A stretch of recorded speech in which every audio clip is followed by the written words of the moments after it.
कहाँ इतना भार लेके चलते हैं? टेंशन फ्री रहिए, गलती हुई सॉरी, है ना, अच्छा हुआ थैंक यू।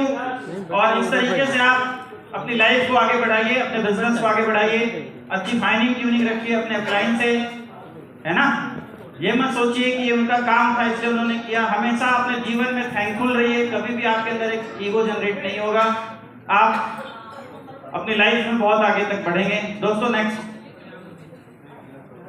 उसके बाद be a team player, be a good relationship with your downline and upline. Upline और डाउनलाइन के साथ एक अच्छा रिलेशन बनाए। रिलेशन कैसे बनाना है इसके बारे में मैंने आपको अभी डिस्क्लोज कर दिया। अपलाइन जैसा भी हो कभी भी उसकी बुराई न करें, क्योंकि अपलाइन एक सिस्टम है, न कि कोई व्यक्ति है। जो आप अपने बिजनेस में आज होंगे कल आपके नेटवर्क में वही होगा, इसका आपको ध्यान देना है। Always follow the direction given by the active upline. Upline आपके बहुत सारे होंगे, हो सकता है आपको जो बिजनेस ज्वाइन करा है वो भी आपका अपलाइन होगा, लेकिन हमेशा आपको डायरेक्शन उसी का फॉलो करना है जो अपलाइन एक्टिव है। एक्टिव अपलाइन मतलब जो ट्रेनिंग्स में जा रहा है, मीटिंग्स में जा रहा है, शो में जा रहा है, फंक्शंस में जा रहा है, प्रॉपर बिजनेस कर रहा है, वो एक्टिव अपलाइन है ना। और जो बिजनेस नहीं कर रहा वो 3 प्रकार के अपलाइन होते हैं, ठीक है। कौन कौन से? जी हाँ, नामधारी अपलाइन, कामधारी अपलाइन और खुजलीधारी अपलाइन। 3 टाइप्स ऑफ अपलाइन होते हैं। तो देखो, जो कामधारी अपलाइन है सीधी सी बात है, काम में एक्टिव है, कभी नेगेटिव बात नहीं करता प्रोडक्ट के बारे में, कंपनी के बारे में, सिस्टम के बारे में, अपलाइन के बारे में। कोई उसे करना भी चाहता है तो मना कर देता है, बोलता है हम ग्रोथ की बात करते हैं, सक्सेस की बात करते हैं, काम की बात करते हैं, इन फालतू चीजों में हमारा सक्सेस नहीं छिपा है, वो रोक देता है ना। कोई ट्रेनिंग्स में जा रहा है, मीटिंग्स में जा रहा है, उसको प्रोत्साहित करता है कि तुम सिस्टम से कनेक्ट हो, वो कामधारी अपलाइन है, ठीक है, बहुत अच्छा अपलाइन है। दूसरा कैटेगरी है नामधारी अपलाइन, जो काम कुछ नहीं करते लेकिन नाम के अपलाइन हैं। तो इसमें भी कमी नहीं है, ये भी ज्यादा आपको नेगेटिव बात नहीं करेंगे, हाँ, लेकिन बिजनेस में उतने एक्टिव नहीं रहेंगे। कभी कभी दिखेंगे ये बताने के लिए कि मैं भी तुम्हारा अपलाइन, देखते रहो। तो कभी आपको पार्टी कर देंगे, कभी बुला के खिला पिला देंगे, बताने के लिए कि हम जिंदा हैं, तो हम भी अपलाइन हैं। तो यहाँ भी कोई दिक्कत नहीं है, क्योंकि ये भी एक पॉजिटिव सोर्स है जो बिजनेस में आपको आगे बढ़ाएगा। लेकिन जो सबसे खतरनाक कैटेगरी है वो कौन है? खुजलीधारी अपलाइन, है ना। वो देखा है ना आपने, वो एक कुत्ते को खुजली हो जाती है तो फिर वो भागता है, दूसरे को पकड़ता है, फिर उसने भी हो जाती है, समझ रहे हो आप। तो ये बड़ा खतरनाक टाइप के हैं, न ये कामधारी है न ये नामधारी है। जब मन करे तब ये धारी हो जाते हैं, कभी काम करेंगे कभी नहीं करेंगे, हमेशा नेगेटिव बात अपलाइन की, सिस्टम की, कोलाइन की, डाउनलाइन की, है ना। खुद भी नहीं जाएंगे ट्रेनिंग में, तुम्हें भी नहीं भेजेंगे, बोलेंगे क्या जाओगे 4 दिन यहाँ काम करो, 400 एसपी निकलेगा, 4000 का चेक बनेगा, वहां 6000 खर्चा होगा, समझ रहे हैं आप। तो ये सब क्या है? खुजलीधारी। तो आपको ये डिसाइड करना है, ये समझना है कि आपको किसके साथ काम करना है। हो सकता है आपका करंट अपलाइन खुजलीधारी हो, ठीक है। तो आपने क्या करना है, एक एक्टिव अपलाइन ढूंढना है जिसकी डायरेक्शन में आपको बिजनेस करना है, समझ रहे हैं आप, ठीक है। तो आपको ये ध्यान देना है। अब ऐसा मत करना कि सर आप तो बताए थे कि ये अपलाइन खुजलीधारी है, तो ये नहीं बनाना। देख रहे हो खुजलीधारी वाला है, क्योंकि मैंने पहले भी बताया आपको कि अपलाइन की बुराई करनी नहीं है, कैसा भी है, ठीक है। वो अपलाइन है, हमेशा उसका अपनी टीम के सामने वैल्यू देना है, ठीक है, अपनी टीम के सामने उसको वैल्यू देना है, ठीक है सर। बाकी उसका डायरेक्शन फॉलो नहीं करना। डायरेक्शन किसका फॉलो करना है? एक्टिव अपलाइन का करना है, ठीक है। कर सकते हैं क्योंकि कभी कभी सुई भी काम आ जाती है, खुजलीधारी भी हो सकता है कभी काम आ जाए, और बिजनेसमैन हर जगह से काम निकालना जाना चाहिए उसको, ठीक है, समझ रहे हैं आप। Time solve problem rise your downline. समय रहते अपनी डाउनलाइन की समस्याओं का अगर आप समाधान कर दें तो आपकी डाउनलाइन हमेशा एक्टिव रहेगी। गुड रिलेशनशिप विद कोलाइन, अपनी कोलाइन के साथ भी अच्छा रिलेशन डेवलप करें, ठीक है, कर सकते हैं। नेक्स्ट क्या लिखा है? No cross lining. कल बताया था इसके बारे में सर ने? हाँ, नहीं बताया था। No cross lining, cross lining नहीं करना है। कितने लोग जानते हैं क्रॉस लाइनिंग क्या होता है? Raise your hand. बस आप, अच्छा ठीक है। यानी आप जानते हैं क्रॉस लाइनिंग क्या होता है? करते हो? यानी करते हो तभी तो जानते हो। और कितने लोग नहीं जानते क्रॉस लाइनिंग क्या होता है? अच्छा, मैक्सिमम लोग नहीं जानते। ठीक है, जानना चाहते हैं? वेरी गुड, सब जानना चाहते हैं। तो 3 लोग मुझे चाहिए फटाफट स्टेज पे, 3 लोग। पहले 3 लोग आ जाए। चलिए जोरदार ताली हमारे तीनों फाइटर्स के लिए जो 3 लोग स्टेज पे आ गए। Welcome welcome sir, welcome. ठीक है, आपका शुभ नाम? गिरिया काफी। गिरिया जी। और आपका? मनीष पटेल। मनीष जी। आपका? आदित्य। आदित्य जी। अब ये गिरिया जी हैं, है ना, ये मनीष जी हैं और ये आदित्य जी हैं। आदित्य जी एसईओ में आते हैं और मनीष जी एसईओ में आते हैं। ठीक है, समझ रहे हैं आप? यस। क्लियर है आपको ये दोनों सब्जेक्ट? ये तो आसानी से पता होगा आपको।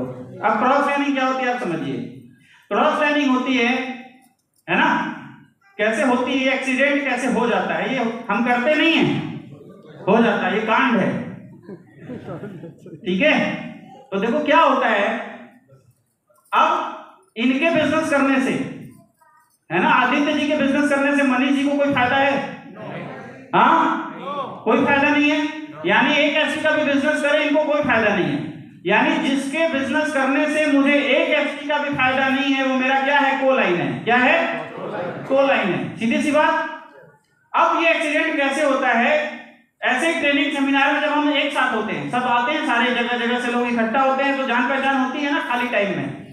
यस या नो? अब खाली टाइम में कोई भी डाउनलाइन, कोई भी ये 2 पर्सन अक्सर क्या करते हैं? खाली टाइम में को लाइन के साथ रहते हैं। क्यों रहते हैं आप समझिए। क्योंकि जब अपलाइन के साथ रहेंगे तो अपलाइन क्या पूछेगा? आज क्या सीखा आपने? आज के बाद क्या आप अपडेट करेंगे? क्या गुड हैबिट्स डेवलप करेंगे? यहां से जाने के बाद कितना काम करेंगे? यानी बात किस चीज की हो रही है? काम की। यस या नो? अपलाइन के साथ बैठ रहे हैं तो डाउनलाइन के साथ बैठेंगे तो भी क्या बात होगी? काम की बात ही होगी, है या नहीं? डाउनलाइन काम ही बताएगा ना कि सर मेरा आपको अब साथ देना पड़ेगा सर, मैं दिन रात एक कर दूंगा सर, आज के बाद मैं खुद को सुधारूंगा, लिस्ट बनाऊंगा, प्लान करूंगा, मार्केट में एक्टिविटी करूंगा। यानी अपलाइन के साथ बैठ रहे हैं तो भी काम की बात, डाउनलाइन के साथ बैठ रहे हैं तो भी, तो बेकाम की बात कहां करें? कूड़ा कहां फेंकें? है ना? बेकाम की बात, फालतू की बात, हंसी मजाक की बात कहां होगी? अब यहां दोनों मिलेंगे। और भाई साहब मनीष जी कैसे हैं आप? बढ़िया। सर आप कहां से हो? बड़े स्मार्ट लग रहे हो। अरे आजमगढ़ से। सर मैं भी जौनपुर से, बगल हूं आपका। आप किसकी टीम में हो? अच्छा आप ये गिरी जी की टीम में हो? अरे मैं भी उन्हीं की टीम में हूं। Very good. सुना है सर बड़ा आजमगढ़ में गिरी सर टाइम देते हैं, बहुत बढ़िया आपका काम चल रहा है, ज्यादा समय तो आप ही लोगों को देते हैं। अब कोई भी पड़ोसी चाहता है दूसरे का एक ईंटा ऊंचा मकान बने? नहीं चाहता ना। अब ये क्या बोल रहा है? अरे भाई साहब मेरे को कहां देते हैं? मेरे को तो देते ही नहीं, वो तो आपको देते हैं, जौनपुर को देते हैं ज्यादा टाइम। हम लोग को ज्यादा देते नहीं, न टाइम देते हैं, न ट्रेनिंग देते हैं, न पैसा देते, कुछ नहीं देते। अब दोनों मिलकर क्या करेंगे? ना आपको देते हैं ना आपको देते हैं, तो देते किसको हैं? दोनों मिलकर अपलाइन की बैंड बजा रहे हैं। समझ रहे हो? मतलब फालतू का जितना डिस्कशन है वो किससे हो रहा है? को लाइन से। क्योंकि अपलाइन के साथ बैठोगे तो फ्यूचर डिस्कशन, डाउनलाइन के साथ बैठोगे तो काम का डिस्कशन, फालतू का डिस्कशन को लाइन से। ठीक। अब देखो क्या होता है। अब यहां पे ये होता है, देखो यार ऐसा है तुमको वहां ज्यादा सपोर्ट नहीं मिल रहा है ना, तो तुम मेरी पार्टी में आ जाओ, क्योंकि इधर कोई भी एचपी डालेगा तो प्रॉफिट तो यहां हो नहीं रहा। अब इसमें दूसरे की पार्टी में ज्यादा कौन है? जो कमजोर होता है ना? हारता कौन है? जो वीक है, जो कमजोर है। ये क्या सोचता है? बात तो सही है यार, मैं इधर आ जाता हूं तो मेरी ग्रोथ क्या हो जाएगी? फास्ट हो जाएगी। अपलाइन की एक टांग कट जाएगी, अपलाइन एक ही टांग पे हो जाएगा, हम दोनों एक टांग हो जाएंगे, एक लेग हो जाएंगे। समझ रहे हैं आप? तो जब हमारे ये कोई AWPL में व्यक्ति ज्वाइन है और उसके काम करने से हमारा कोई प्रॉफिट नहीं हो रहा है, और अगर हम उसको अपने साथ लेकर आ रहे हैं, वो क्या है? Cross lining. ये करनी नहीं चाहिए। आपको क्या लगता है, आपका कोई लाइन आपका हित चाहता है? सबसे ज्यादा मीठी बात किनमें होती है? को लाइनों में होती है। मेरे ऐसे ही 2 को लाइन टीम में डाउन लाइन थे जो एक दूसरे के को लाइन थे। मैं उनको समझाता था कि ट्रेनिंग मीटिंग में टीम के साथ बैठो, डिस्कस करो, ग्रोथ की बात करो, लेकिन जब दोनों बैठे, जब मिल जाएं, जय और वीरू की जोड़ी हो जाए, है ना? मतलब आप काम छोड़ के फालतू का डिस्कशन। तो मैंने कहा चलो इनका ऑपरेशन करना ही पड़ेगा। तो मान लेते हैं एक नाम था राम, दूसरा था श्याम। तो मैंने श्याम के सामने राम को फोन लगाया, बोला राम सर नमस्कार। बोला गुरु जी नमस्कार। मैं बोला यार श्याम तुमसे पहले टोपाज बनने जा रहा है, बहुत बढ़िया उसका काम चल रहा है, पूरा जबरदस्त मेहनत कर रहा है, तुमसे पहले टोपाज बन रहा है। मैंने स्पीकर पे फोन किया था, इधर श्याम सुन रहा है, बोल रहा उस साले की इतनी हिम्मत, मेरे से पहले टोपाज बन जाएगा गुरु जी। वो जानता नहीं हमको। श्याम का तो दिल के अरमा आंसू में बह गए। बोला ऐसी बात, समझ रहे हो आप? उस दिन का दिन है और आज का दिन है, दोनों मिलते हैं, दुआ सलाम करते हैं दूर से, तोरे से पहले मैं बन रहा हूं। मेरी प्रॉब्लम सॉल्व हो गई। तो आप एक चीज समझो, ये जितना मीठी मीठी बातें आपस में हो रही है ना, इसको वहीं समाप्त कर देना आप, ठीक है? समझ रहे हैं आप? खतरनाक वायरस है ये, बच के रहना है इससे। कोई मिले ना, सर आप बहुत अच्छे लग रहे हैं, नंबर प्लीज, समझ जाओ वायरस। यहां तो वायरस है ही, जब तक है 3-4 दिन वायरस डाल रहे हैं, जिस दिन नंबर मांग ले समझ लो घर जाके वायरस फेंकेगा। यहां तो वायरस फेंका ही फेंका, जब अपने घर जाएगा ना तो वहां से भी वायरस फेंकेगा, ठीक है? तो ऐसे वायरस से दूर रहना है आपने, नहीं तो आप अपना बिजनेस खराब कर जाओगे। आप पॉजिटिव एटीट्यूड के साथ काम कर रहे हो, आप वेल मेंटेन अपने आप बिजनेस को डेवलप कर रहे हो, और कोई इंसान आता है, कोई भी नेगेटिव आता है, आपके यहाँ ऐसा होता है, हमारे यहाँ तो ऐसा होता है, बस घूम गया दिमाग। दिमाग ही तो है, यस या नो? तो जो क्लाइंट बोल रहा है ऑलवेज राइट। जो हमने सिस्टम डेवलप किया क्लाइंट के साथ मिलके, उसको हमें डेवलप करना है, थर्ड पार्टी को घुसने नहीं देना है, ठीक है? जिस दिन आपके परिवार में, आपके समाज में थर्ड पार्टी आई, सिस्टम हिल गया। अयोध्या में कौन आया? मंत्रा। महाभारत में कौन आई? शकुनी। और यहां कौन आता है? दोनों प्यारे थे, यस या नो? एक ने रामायण करा दी, एक ने महाभारत करा दी। समझ रहे हो आप? समझ रहे हो? जीवन में भी एक चीज याद रखिए, जिस भी इंसान से आप अपने जीवन पर्यंत संबंध बना के रखना चाहते हैं, उसके जीवन में कभी भी बुराई मत सुनिए। कोई तीसरा आके बुराई करे, वही मुंह बंद करा दीजिए। समझ रहे हो? पूरी जिंदगी रिलेशन निभा के चले जाओगे, कभी आपकी टूट नहीं पड़ेगी। तो आपसे ध्यान देना है, क्लियर है? हमारा मिशन सक्सेस है, हमारा मिशन यहाँ को लाइन से रिलेशन स्थापित करना नहीं, ठीक है? लेकिन जस्ट ऊपर लिखा है गुड रिलेशनशिप विद को लाइन। तो ये 2 विरोधाभास आपको लगता होगा कि एक तो बोल रहे बात मत करो सही से, दूसरा बोल रहे रिलेशन भी बनाओ। तो एक चीज याद रखिए, कभी भी को लाइन की बुराई नहीं करनी, है ना? कभी होगा आपके साथ बिजनेस शुरू होगा, बहुत आगे निकल जाएंगे, तो आपकी टीम आ जाती है आपके पास, बोलती गुरुजी आप तो बहुत अच्छे हैं, देख रहे हो वो सही नहीं है, तो हमें क्या, हम 4 पॉइंट और जोड़ देते हैं, तुम्हें पता है वो सही में नहीं है, ये 4 कमियां और हैं। अपने आप को बड़ा बनाने के चक्कर में अब कोई भी डाउनलाइन आपकी जब पढ़ाई करता है, तो आप क्या, तो हवा भर रहा है, आपके गुब्बारे में फूले जा रहे हैं, है ना? तो जब आप बुराई कर देते हैं तो दीवारों के भी काम होते हैं, यस या नो? वो बात कहीं ना कहीं सामने वाले को पहुंच जाएगी। और कभी भविष्य में अगर आपने बंगाल में हो और आप यूपी में बिजनेस कर रहे हो, आप अच्छे रिलेशन नहीं बनाए हुए हो, बुराई की बातें की हो, तो क्या वो आपका सहयोग करेगा? कभी नहीं करेगा, है ना? कोई बुरा बोले ना, चुप कराओ, बोले बहुत अच्छे इंसान है, भले आज नहीं बढ़ पाए आगे, कोई रीजन रहा होगा, कारण रहा होगा, लेकिन बहुत अच्छे जेन्युइन इंसान है। हमेशा तारीफ करनी है को लाइन की, डाउन लाइन से, उसकी डाउन लाइन से, कहीं भी, समझ रहे हैं? तो दीवारों के भी काम होते हैं, वो बात वहां तक भी जाएगी। तो एक अच्छे रिलेशन आप अपने को लाइन से डेवलप कर पाएंगे। क्लियर है? समझ गए आप सारे लोग? वैसे कंपनी में इसको लेकर नियम बने हुए हैं, कोई क्रॉस लाइनिंग करता है तो कंपनी आईडी टर्मिनेट कर देती है, बहुत सारे ऐसे नियम कानून कंपनी ने बना रखे हैं। तो आपको इससे बचना है, किसी का खाने पे हाथ नहीं डालना है, खुद का डेवलप करना है। ठीक है? ठीक, वेरी गुड। जोरदार तालियां हमारे पार्टिसिपेंट के लिए। बहुत बहुत धन्यवाद सर आप लोगों का, आप यहाँ पे आए। Thank you. समझ गए? Next, risk calculation. देखिए जीवन में एक चीज याद रखिए, हमारे बिजनेस में कोई रिस्क नहीं है, ठीक है, लेकिन एक्सपेंस है, खर्चे हैं। इस बिजनेस को डेवलप करने के लिए खर्च लगता है। खर्च हमारे यहाँ क्या है? ट्रैवलिंग का है, आने जाने का है, बाहर अगर बिजनेस डेवलप कर रहे हैं तो होटल स्टे का है ना, और फूड का है, खाने पीने का है। यही तो 3 एक्सपेंस है भाई। गाड़ी में तेल चाहिए, मार्केट में जाएंगे प्लान करेंगे तो भैया खाना पीना कुछ चाहिए मार्केट के अंदर में।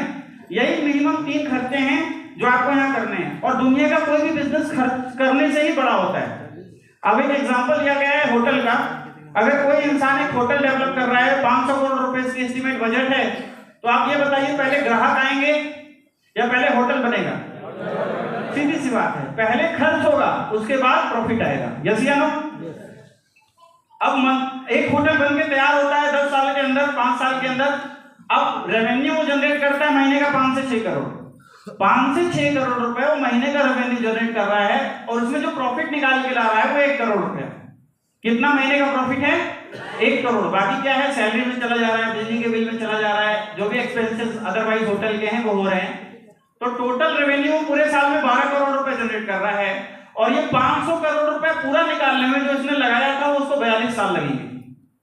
यानी 42 साल लगातार होटल अगर चल गया तब जाके 500 करोड़ रुपए उसका आएगा, और 42 साल बाद असली प्रॉफिट शुरू होगा। यस या नो? है या नहीं? ये हाल है बिजनेस का।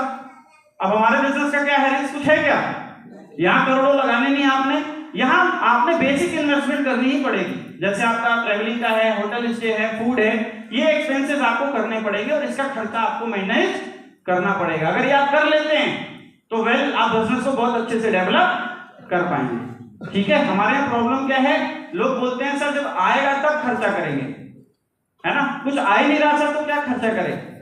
यही एक ऐसा बिजनेस है। बाहर की दुनिया में आप जाइए, पहले खर्च है, बाद में पैसे आ रहे हैं। पहले करोड़ों रुपए इन्वेस्ट हो रहे हैं, फिर जाके प्रॉफिट जनरेट हो रहा है। यहाँ तो 1 करोड़ नहीं ना इन्वेस्ट करना आपको, यहाँ तो जो इन्वेस्टमेंट होगी कुछ ना कुछ रिटर्न आपको हर वीक में आता रहता है। यस या नो? तो ये आपने समझना है इस बिजनेस को कि ये कम से कम खर्चे में मैनेज कर पाऊं इस बिजनेस के लिए, उसके लिए आपको रेडी रहना पड़ेगा। तो आप बिजनेस में बहुत तेजी से आगे बढ़ेंगे। Next, state of mind. एक वीडियो है जो प्ले होगी, आप लोग इसको देखिए, फिर इसके ऊपर डिस्कस करेंगे। एक बहुत अच्छी स्टोरी है, पंचतंत्र से ली गई है। इसमें स्टेट ऑफ माइंड के बारे में बताया गया है कि एक इंसान अपनी लाइफ में कब सक्सेसफुल होता है, कौन ऐसे लोग हैं जो अपने जीवन में सफल हो पाए हैं। इस वीडियो के माध्यम से आपको ये बताया जाएगा, आप लोग इसको जरूर देखिए।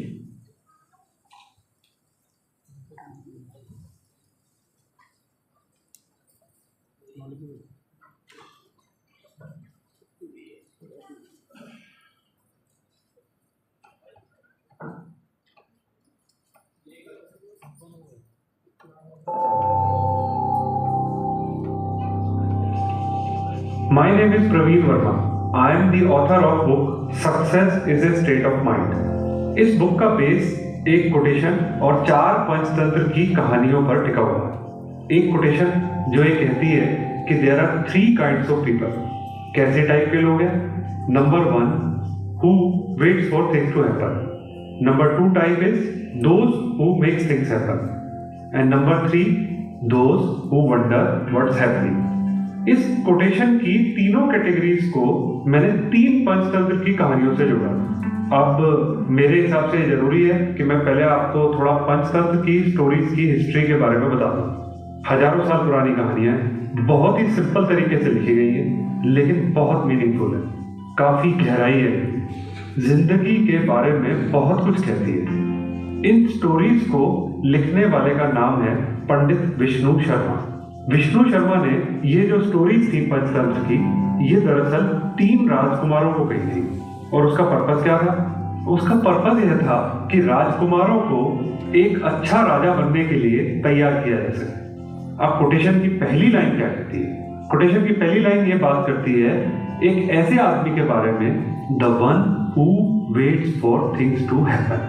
जब मैंने पहली बार इस लाइन को पढ़ा तो मुझे लगा कि शायद ऐसे आदमी की बात हो रही है जो कि बिल्कुल सुस्त है, कुछ करना नहीं चाहता और शायद भाग्य में यकीन करता है कि कभी तो उसकी जिंदगी में बाहर आएगी, भगवान उसे भी छप्पड़ फाड़ कर कुछ तो देगा। लेकिन अगर थोड़ा ध्यान से पढ़ो तो है यह उसका बिल्कुल उल्टा। यानी ये किसी लेजी आदमी की या लूजर की बात नहीं हो रही, बल्कि एक ऐसे आदमी की बात हो रही है जो कि प्रेजेंट मोमेंट में जीता है, जो कि निस्वार्थ भाव से सिर्फ कर्म करता है और फल की या रिजल्ट की परवाह नहीं करता। इसको एक्सप्लेन करने के लिए मैंने एक पंचतंत्र की स्टोरी ली है। आप सबने सुनी होगी एक कहानी जिसमें एक खरगोश है और एक शेर है, यानी एक खरगोश और शेर की कहानी जो बताती है कि एक बार एक जंगल में एक शेर था जो कि जानवरों को मार के खा जाता था। लेकिन होता क्या था कि अक्सर अपनी जरूरत से ज्यादा जानवरों को मार देता था। जंगल के सारे जानवर इससे परेशान होकर एक दिन शेर के पास गए और बोले कि महाराज, आप अपनी जरूरत से ज्यादा जानवरों को मार देते हो, लेकिन अगर हम लोग रोज आपके पास एक जानवर भेज दें तो अपने आप आपकी जो जरूरत है, भूख की जो जरूरत है, वो भी पूरी हो जाएगी और बाकी जानवर भी शांति से रह पाएंगे। अब शेर ने उनकी बात मान ली और जानवरों ने रोज एक एक जानवर भेजना शुरू कर दिया। अब एक दिन खरगोश की बारी आई। अब कहानी कहती है कि जिस दिन खरगोश की बारी आई उस दिन खरगोश सुबह उठा और शेर के पास जाने के लिए निकल पड़ा। मौसम बहुत अच्छा था, खरगोश मस्ती में था, खेलते खेलते लेट हो गया और उधर शेर इंतजार कर करके गुस्से में आता जा रहा था क्योंकि उसकी भूख बढ़ती जा रही थी, दिन ढलता जा रहा था और कोई जानवर किसी का नामो निशान नहीं था। अब जब फाइनली खरगोश पहुंचा तब तक शेर का गुस्सा 7वें आसमान पर था और जब उसने छोटे से खरगोश को देखा तो वो बिल्कुल ही आग बबूला हो गया। दहाड़ कर गुस्से में उसने खरगोश से लेट आने का कारण पूछा। अब खरगोश ने कहा कि महाराज, मैं तो टाइम पर निकला था लेकिन मुझे एक और शेर मिल गया और मैंने उसे बहुत समझाया कि मैं महाराज के पास जा रहा हूं, लेकिन वो कुछ सुनने को तैयार ही नहीं था। ना जाने किस तरह से उसे चकमा देके आ। अब शेर बोला, मेरे जंगल में दूसरा शेर कहां पे है, मुझे अभी लेके चलो वहां पे। अब खरगोश उसे एक कुएं के पास ले गया और बोला, महाराज, दूसरा शेर इस कुएं में छुपा। शेर ने कुएं में देखा अपनी परछाई को और दूसरा शेर मान के जोर से दहाड़ा। एको वापिस आई। कहानी कहती है कि शेर कुएं में कूद गया और मर गया। अब क्या लगता है आपको, क्या मीनिंग है इस स्टोरी का? मेरे हिसाब से खरगोश इस कहानी में रिप्रेजेंट करता है एक ऐसे स्टेट ऑफ माइंड को जो कि बिल्कुल शांत है, निडर, इमोशनली स्ट्रांग और बिल्कुल प्रेजेंट मोमेंट में जी रहा है। कहानी कहती है कि वो खेलने कूदने में मगन हो गया और उस वजह से लेट हो गया। Boss, he was facing A life threatening situation और खेलने कूदने में मस्त हो गया। यह तभी संभव है जब खरगोश मौत के बारे में सोच ही नहीं रहा था, मस्त था बिल्कुल, उसे अगले पल की कोई चिंता नहीं थी। और दूसरी तरफ शेर रिप्रेजेंट करता है एक ऐसे स्टेट ऑफ माइंड को जो अशांत है, इमोशनली वीक है, गुस्से में है और उस गुस्से की वजह से उसके सोचने समझने की शक्ति नष्ट हो चुकी है। अब जब एक शांत, stable, emotionally strong state of mind का सामना अशांत, गुस्से वाले स्टेट ऑफ माइंड से होगा तो यह बताने की जरूरत नहीं कि जीत किसकी होगी। और इस कहानी में भी वही होगा। ये कहानी देखा जाए तो बहुत मीनिंगफुल है और कोटेशन की पहली लाइन से बिल्कुल मिलती है, यानी the one who wait for things to happen, जो कि इमोशनली स्ट्रांग है, शांत है और प्रेजेंट मोमेंट में जीने वाला जो लोग है इस दुनिया में सफलता की ऊंचाइयों को पाते हैं। और कोटेशन की दूसरी लाइन की तरफ देखें तो एक ऐसे आदमी या स्टेट ऑफ माइंड के बारे में बात करती है which says, the line says, those who makes things happen. ऐसे लोग जो go getter होते हैं, you can also call them optimistic. ऐसे लोग होते हैं जो हमेशा प्रेजेंट मोमेंट में नहीं रहते, इनका स्टेट ऑफ माइंड पास्ट में भी जाता है और फ्यूचर में भी जाता है। पास्ट की मिस्टेक्स को ये लोग एक लर्निंग एक्सपीरियंस की तरह लेते हैं और फ्यूचर का आउटलुक इनका हमेशा पॉजिटिव होता है। आप इनको कोई भी प्रॉब्लम या चैलेंजिंग सिचुएशन दे दो तो इनका स्टेट ऑफ माइंड जो है कुछ इस तरह से वर्क करता है कि ये मान के चलते हैं कि अगर समस्या है तो हल भी होगा। अब डे टू डे या रोजमर्रा की जो समस्याएं एक आदमी की जिंदगी में आती हैं, अगर इनके सामने आए तो ये लोग घबराते नहीं हैं और उस सिचुएशन में इनका स्टेट ऑफ माइंड बिल्कुल स्टेबल रहता है। और इस स्टेट को मैंने जिस पंचतंत्र की कहानी से जोड़ा वो कहानी है एक प्यासे कौवे की। आप सबने सुनी होगी, प्राइमरी स्कूल में पढ़ी होगी। बल्कि कहानी क्या कहती है कि एक प्यासा कौवा था, प्यास से बेहाल था, लेकिन एक जगह पे उसको पानी फाइनली मिल गया, लेकिन ऐसे बर्तन में था जिसमें उसकी चोंच नहीं जा रही थी।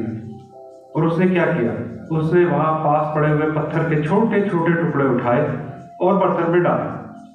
पानी ऊपर आ गया और उसने अपनी प्यास बुझा दी। और मोरल ऑफ द स्टोरी जो हमें प्राइमरी स्कूल में पढ़ाया जाता है वो ये कहता है, where there is a will there is a way. आप अपने आसपास एक नजर दौड़ाओ, याद करो ऐसे लोगों को जो दुनियादारी की डेफिनेशन के हिसाब से सफल हो गए और ध्यान से देखो कि वो सफल क्यों है। क्या ये सच नहीं है कि उन लोगों में यह एक खूबी आप जरूर पाओगे कि जब वो लाइफ की टफ सिचुएशंस को या मुश्किल हालातों में फेस करते हैं तो टूटते नहीं है, रोते नहीं है, बल्कि हालात का सामना करते हैं और मुश्किल हालात से और स्ट्रांग होकर बाहर निकलते हैं।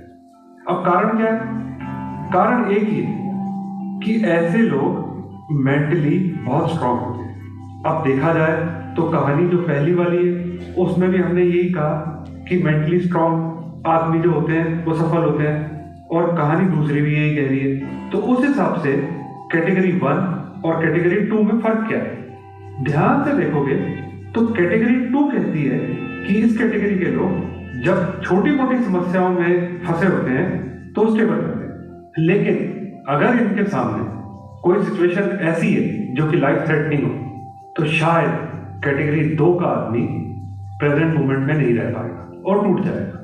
छोटी मोटी समस्या के सामने बिल्कुल स्टेबल रहता है, ये डिफरेंस है। और जो स्टोरी जुड़ी है वो साफ है कि सिचुएशन एक प्रॉब्लम है जो कि जीवन मरण वाली प्रॉब्लम नहीं है। अब हम कोटेशन की तीसरी लाइन को देखते हैं कि वो क्या कहती है। Third type of people are those who wonder what is happening. ये एक ऐसी किस्म के लोग हैं जिन्हें एक्चुअली पता ही नहीं कि हो क्या है, बिल्कुल बेहोश है। इनकी स्टेट ऑफ माइंड कभी प्रेजेंट में नहीं रहती। या तो ये हमेशा पास्ट के बारे में सोचते हैं और या फिर ये फ्यूचर के बारे में। ऐसे लोग हमेशा दुखी मिलेंगे, रोते हुए मिलेंगे। और इनके साथ मैंने पंचतंत्र की जो स्टोरी जोड़ी वो स्टोरी है ग्रीडी डॉग की।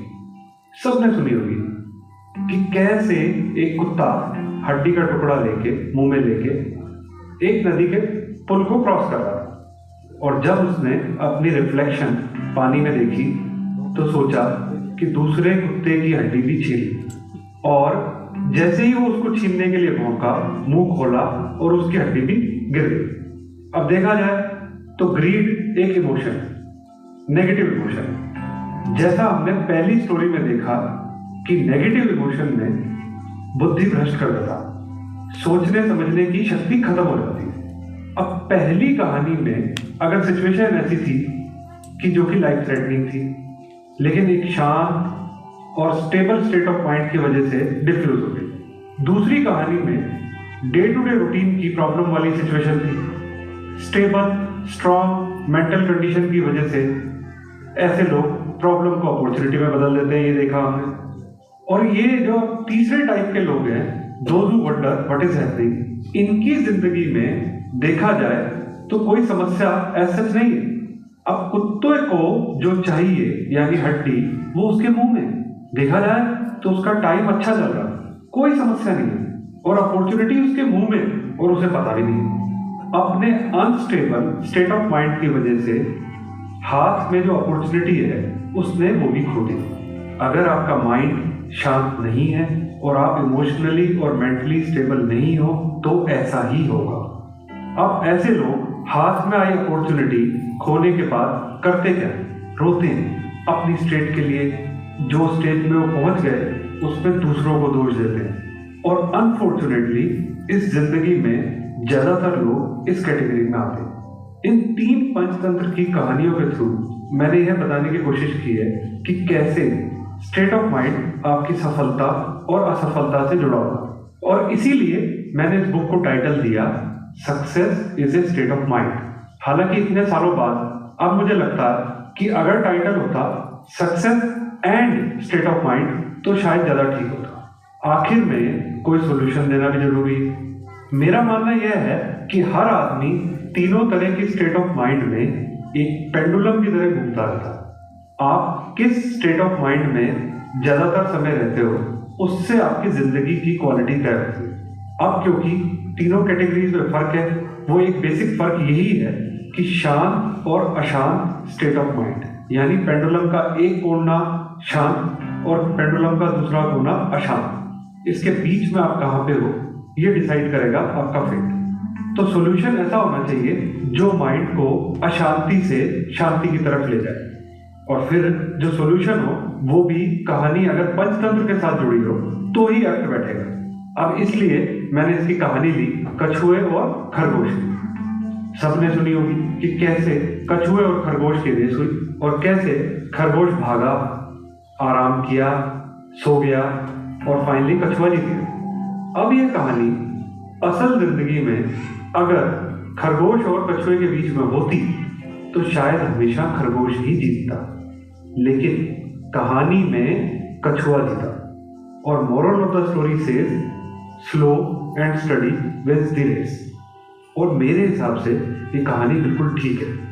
क्यों ऐसा कहा मैंने? क्योंकि इस कहानी में खरगोश एक ऐसे स्टेट ऑफ माइंड को रिप्रेजेंट करता है जो कि एंग्शियस है, जल्दी में है, फोकस्ड नहीं है, और दूसरी तरफ कछुआ एक ऐसे स्टेट ऑफ माइंड को बताता है जो कि काम है, शांत है, रिलैक्स्ड है।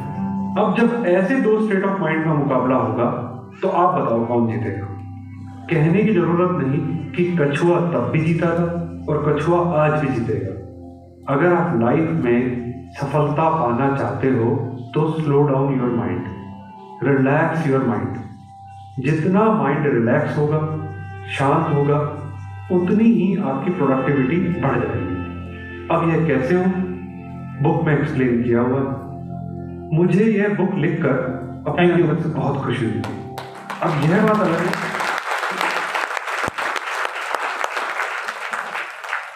समझ में आया कुछ? क्या समझ में आया? देखो स्टोरी ऑफ लास्ट में हम आ जाते हैं, क्योंकि समझने जाएंगे तो कई सारे लोग सो के समझ रहे थे, है ना? तो साफ बताया गया है कि जीवन में इंसान वही सफल है जो अपने माइंड को क्या रखे, काम शांत रखे, है ना? समझ रहे हो? रिलैक्स रखे। लाइफ में जितनी भी प्रॉब्लम्स है उसको टैकल करने के लिए आपने अपने माइंड को बहुत ही कंट्रोल वे में रख के चलना है। जैसे क्या था, खरगोश क्या था, मरने जा रहा था ना, लेकिन उसने सोचा चलो मरना ही है तो आराम से मरेंगे, है ना? खा पी के आराम से शेर के पास गया, बोला साहब आप जंगल के राजा हैं। दूसरा राजा रोक लिया हमको, बोला एक जंगल में एक राजा होता है, दूसरा कौन पैदा हो गया? कुआं के सामने ले गया, वो चिल्लाया, सामने से इको आई, कूद गया। जिसको मरना था वो न मर गया, जिसको नहीं मरना था वो मर गया। यसी है ना? तो वैसे ही हम जब अपनी लाइफ में रहते हैं तो ऐसे बहुत सारी सिचुएशंस हमारे सामने बनती हैं। उस वक्त हमें बहुत अपने माइंड को शांत रखना है, काम रखना है। दूसरा बताया गया, कुछ लोग ऐसे हैं जो हमेशा अपने पास्ट और फ्यूचर में जीते हैं ना, पहले क्या हो गया उसको सोचते रहते हैं, फ्यूचर में क्या होगा नहीं होगा उस पर ज्यादा सोचते हैं। ऐसे लोगों का भी माइंड जो स्टेबल माइंड नहीं होता। समझ रहे हैं? कौन सक्सेस है? जो शांत है, जो प्रेजेंट मोमेंट में है ना? पेंडुलम का आपको एग्जांपल उसने दिया होगा कि ये हो गया आपका प्रेजेंट, इधर हो गया फ्यूचर, इधर हो गया पास्ट। अब जैसे पेंडुलम मूव करता है ना, वैसे ये चल रहा है। तो हम इंसान हैं, हम पास्ट में भी जाएंगे, फ्यूचर में भी जाएंगे, लेकिन हमें ज्यादा से ज्यादा कोशिश ये करनी है कि हम प्रेजेंट मोमेंट में अपने आप को बना के रखें। तो जो भी इंसान प्रेजेंट मोमेंट में अपने आप को बना के रखेगा, उसकी ग्रोथ बहुत फास्ट होगी, बहुत ज्यादा तेजी से आगे बढ़ेगा और एक अच्छा लीडरशिप उसके अंदर बनेगा, जिसके साथ लोग चलेंगे। समझ रहे हैं? ये ऐसी स्टोरी है जिसको आप 4-5 बार देखोगे ना, तब समझ में आएगी। ठीक है, तो इसको आप लोग जरूर देखना। बाकी नेक्स्ट है accept yourself, learn to accept yourself. दोस्तों, खुद को स्वीकार करिए, आप जैसे भी हैं आपको एक्सेप्ट करना है। सबसे बड़ी समस्या यही है दुनिया के अंदर में कि लोग अपने आप को दूसरे से कंपेयर करते हैं। मैं ऐसा नहीं हूं, मैं वैसा नहीं हूं, है ना, मैं सर की तरह स्मार्ट नहीं हूं, मैं काला हूं, मैं गोरा हूं, मैं टेढ़ा हूं, मैं अंधा हूं। समझ रहे हो आप? हमेशा अपने निगेटिव पॉइंट को हम देखते हैं। हम हमेशा अपने से अच्छों को देख के ना खुद में बुराई ढूंढना शुरू कर देते हैं। समझ रहे हैं आप? एक बार खड़े हो जाइए, काफी देर से बैठे हैं। धन्यवाद, आप खड़े हुए। पड़ोसी को देखिए,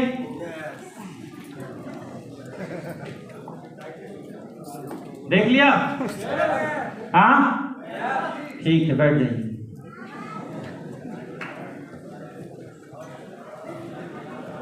करीब 250 लोग यहाँ हैं, है ना? किसी की शक्ल किसी से मिल रही है? नहीं मिल रही ना? ठीक है, सब तो सही है। किसी की शक्ल किसी से नहीं मिल रही? यस या नो? सब अपने अंदर एक स्पेशल क्वालिटीज है सबके अंदर, है ना? किसी का फिंगरप्रिंट नहीं मिलेगा, किसी के आंख के रेटिने नहीं मिलेंगे। समझ रहे हो? परमात्मा ने हर किसी इंसान को एक यूनिक बना के इस धरती पे भेजा है। हर एक व्यक्ति उस परमात्मा का एक यूनिक क्रिएशन है इस धरती के ऊपर में। तो कभी ना अपने आप में सेल्फ डाउट नहीं करना है। समझ रहे हैं? एक ही चीज है जो आपको हराएगी, वो आपका सेल्फ डाउट है। आपके जो सेल्फ डाउट है ना, ये आपको हराता है इस दुनिया के अंदर में। हमेशा एक इंसान अपने से अच्छे व्यक्ति को देख के खुद को निराश करता है, यार मेरे पास ऐसा नहीं है, मेरे पास ऐसा नहीं है, मैं ऐसा होता तो और अच्छा होता। समझ रहे हैं? इस सेल्फ डाउट के चक्कर में लोगों को जो करना चाहिए, जो उनके अंदर पोटेंशियल है, वो नहीं कर पाते और बिजनेस से हार जाते हैं, लाइफ में हार जाते हैं, निराश होते हैं। समझ रहे हैं? कभी भी ना खुद को हारा हुआ मत समझो। ठीक है? बच्चा कब कंसीव होता है? वो लगती है ना रेस। मैं तो उतना साइंस में हूं नहीं, कोई डॉक्टर साहब को बता पाएंगे। नहीं, वो कितने दौड़ लगाते हैं जो उसका? हाँ, 10 मिलियन, है ना? 10 मिलियन लोगों की भीड़ लगती है, मतलब दौड़ लगती है। ओवरी में जो जाके कनेक्ट होता है वो एक ही होता है। यस या नो? यस या नो? अरे भाई जगह हो? यस। थोड़ा लेट चल रही है आपकी गाड़ी सर। तो 10 मिलियन की दौड़ लगाए तो जाके ओवरी में कनेक्ट हुआ। यस या नो? तो यार जो इंसान 10 मिलियन को हराया होगा वही एक इंसान रुक पाया होगा। यानी जितने यहाँ बैठे हैं वो 10 मिलियन को हरा के आए हैं। हाँ, तो तुम 10 मिलियन लोगों को हरा के आए हो तो कैसे हारे हुए आदमी हो?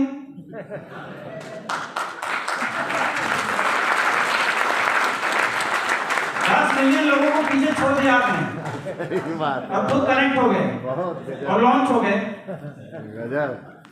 है ना? तो फिर काहे का शर्म?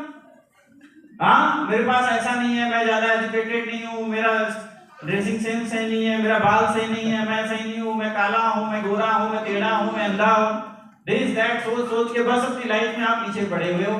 देखिए, सबसे ज्यादा हैप्पी इंसान इस दुनिया में वही है जो अपने आप को एक्सेप्ट कर लेता है कि यस, मैं जो हूँ मैं वो हूँ। समझ रहे हैं आप? समझ रहे हैं? इसलिए कभी भी निराश मत होइए। दुनिया की सबसे बड़ी बीमारी है दूसरे के चश्मे से खुद को देखना बंद कर दीजिए। ठीक है? दूसरा क्या सोच रहा है, दूसरा क्या कह रहा है, दूसरा क्या विचार कर रहा है, इससे आपके जीवन में कुछ भी बदलने वाला नहीं है। दुनिया में लोग हैं यार, कहते रहेंगे, लोगों का काम है कहना। किसको नहीं कहा बताओ आप? राम को नहीं कहा, कृष्ण को नहीं कहा, बुद्ध को नहीं कहा, दुनिया में किसी भी सफल इंसान को क्या लोगों ने नहीं कहा? हाँ, नहीं कहा। अरे जो सक्सेसफुल है लोग उसी को तो ज्यादा कहते हैं। मोदी जी को नहीं कहा कि राहुल गांधी जी को नहीं कहा, किसको नहीं कह रहे? हाँ, सबसे कह रहे हैं, जिसका नाम बना हुआ है उसी के बारे में लोग कह रहे हैं। समझ रहे हैं आप? उसी की चर्चाएं हो रही हैं। हमारी दुनिया की सबसे बड़ी समस्या है, कोई आगे बढ़ता है ना तो सबसे ज्यादा जलन लोगों को होती है या नहीं? मैं आपको एक स्टोरी सुनाता हूँ। हमारे देश में अंग्रेज है, उन्होंने केचुए का ऑर्डर दिया। किसका? केचुए का। उधर खाते पीते हैं ना लोग, बोले यार इंडिया केचुआ बढ़िया बढ़िया होता है, एक काम करो कंटेनर केचुआ हमारे देश में भिजवा दो। यहाँ सारे केचुए पकड़े गए। अब अंग्रेज का जो जहाज था उसके ऊपर लोड कर दिया गया। अंग्रेज पायलट का जहाज लेके जा रहा था और जो केचुओं को देखने की जिम्मेदारी थी वो इंडियंस की थी। किसकी? इंडियंस की थी। तो उधर से जब वो आया, पायलट घूमते फिरते देखा सारे इंडियंस खा पी के सोए पड़े हैं और कंटेनर के डब्बे क्या हैं? खुले पड़े हैं। वो पूरा फायर हो गया, यार क्या मतलब है, व्हाट इज दिस? केचुए सारे बाहर निकल जाएंगे, चारों तरफ फैल जाएंगे, मेरा लाखों का नुकसान हो जाएगा। तुमको समझ में नहीं आ रहा, तुम रिलैक्स मोड में पड़े हुए हो। उधर से वो उठता है, बोलता है अंग्रेज साहब चिंता मत करो, ये इंडियन केचुए हैं। एक बाहर निकलेगा, दूसरा बोलेगा कहां जा रहा है, नीचे।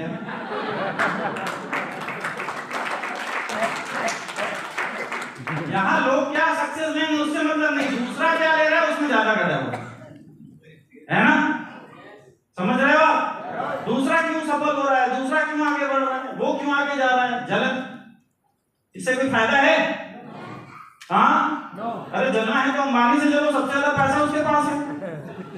अडानी से जलो, ये पड़ोसी से क्यों जल रहे हो? समझ रहे हैं आप?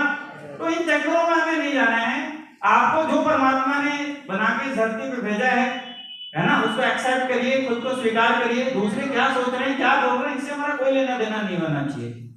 ठीक है ना? अगर इन चक्करों में आप पड़ेंगे ना तो इस कहीं भी सफल नहीं हो पाएंगे। समझ रहे हैं? कहीं भी सफल नहीं हो पाएंगे। जितने लोग सफल हैं सब बोलते हैं, सब सुन, और उस पर लोग फोकस नहीं करते। वो अपनी सक्सेस पे फोकस करते हैं, वो अपने काम पे फोकस करते हैं। ठीक है? वो अपने काम में शर्म नहीं करते। आमिर खान को पीके मूवी में रेडियो पकड़ा के नंगा दौड़ा दिया ट्रैक पे, है ना? बोलता है यार इतना बड़ा एक्टर हूं, नंगा दौड़ूंगा, सीन चेंज। क्या आमिर खान सक्सेस होता? नहीं होता। हर किसी ने अपने प्रोफेशन में कभी भी शर्म नहीं की। कोई क्या बोल रहा है उसके बारे में नहीं सोचा, हमेशा उसमें परफेक्ट करने की कोशिश की है। ठीक है? अगर आप इस चक्कर में पड़ोगे ना, दुनिया क्या बोल रही, दुनिया आपको खाना देने नहीं आ रही, आपकी जरूरत में पैसे देने नहीं आ रही, यस या नो? फिर आप उसमें ज्यादा फोकस मत करो। एक बार की बात है, दंपत्ति गए मार्केट में गधा खरीदने। गधा खरीद के दोनों गधा लेके चल रहे थे। तब जो दोनों पैदल चल रहे हैं, गधा भी पैदल चल रहा है, 3-4 लोग समाज में मिले। उन्होंने बोला गजब पागल आदमी है, गधा खरीदा है तो दोनों बैठ जाए गधे पे। सुनाई दिया हम सबों को, लगा यार बात तो सही है। अब दोनों क्या कि गधे पे बैठ गए, चलने लगे।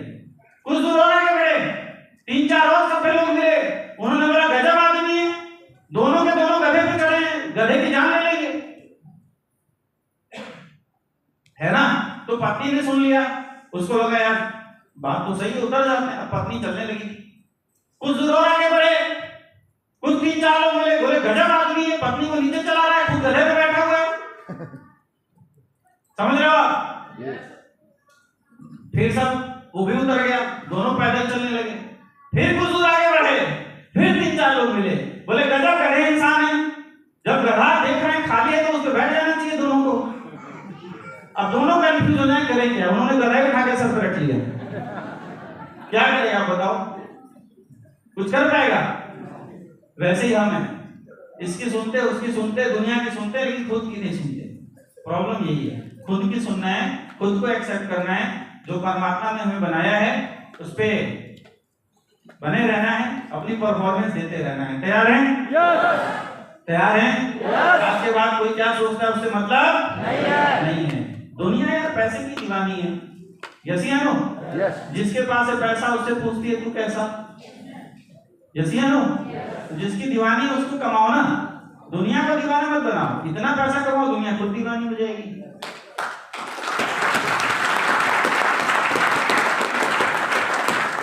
ठीक है सर? आज के समय में सबसे बड़ा अगर किसी के पास चुंबकीय शक्ति है तो चुंबक के पास नहीं है, वो किसके पास है? नोट छाप लो, लोग खुद आके चिपक जाएंगे और पैसा खत्म कर दो, इतनी तेजी से गायब हो जाएंगे। कहां गए? और ये आपने अपने जीवन काल में अनुभव किया होगा, यस या नो? इसीलिए सिर्फ पैसे पर फोकस करिए। सारी चीजें, मैक्सिमम जीवन की 90% समस्याओं का हल क्या है आज के समय में? पैसा है। अब पैसा बोलता है, गाना सुना है ना आपने? पैसा क्या करता है? बोलता है। आजकल पैसा बोल रहा है, देख रहे हो ना अंबानी की शादी में, है नहीं? अच्छा, उसमें भी लोग जल रहे हैं, जियो का रिचार्ज उड़ा दिया शादी के लिए। समझ रहे हो? तो भाई मैं तो वीडियो में थोड़ा कमेंट पढ़ के मजा ले लेता हूँ, ठीक है? तो आपने भी यही करना है। मुझे उम्मीद है कि आप सारे लोग ये करेंगे। करेंगे? एक बार खड़े हो जाइए।